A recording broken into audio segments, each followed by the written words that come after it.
یزید ابن معاویہ کی حکومت شروع ہونے کے بعد میں یزید نے مدینہ کے گورنر یعنی کہ ولید بن عتبہ کو خط لکھا اور اس میں لکھا کہ حسین ابن علی اور دیگر شخصیات سے میری بیعت لو، اور اگر وہ بیعت نہ کرے تو ان کے ساتھ میں سختی اختیار کرو۔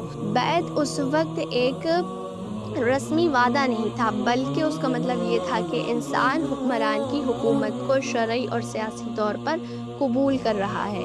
ولید نے امام حسین علیہ السلام کو رات کے وقت بلایا تاکہ لوگوں سے یہ بات پوشیدہ رہے۔ امام حسین علیہ السلام سمجھ گئے کہ کوئی اہم معاملہ ہے، اس لیے آپ اہل بیت کے چند لوگوں اور بھی چند شخصیات کو اپنے ساتھ لے کر گئے، لیکن انہوں نے انہیں باہر کھڑے رہنے کے لیے کہا۔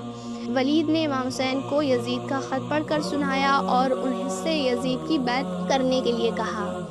امام حسین علیہ السلام نے کہا، میرے جیسا شخص چھپ کر بیعت نہیں کر سکتا، تم لوگوں سے باہر جا کر بیعت لو۔ اور یہ کہہ کر امام حسین علیہ السلام آنے لگے، لیکن ایک ملعون اتنے میں بولا کہ انہیں ایسے نہیں جانے دو، ان سے بیعت لو یا پھر انہیں قتل کر دو۔ اس وقت امام حسین علیہ السلام کو جلال آیا اور آپ بڑے ہی غصے میں پلٹے اور آپ نے کہا، خدا کی قسم تو مجھے قتل نہیں کر سکتا، اور امام حسین علیہ السلام وہاں سے آ گئے۔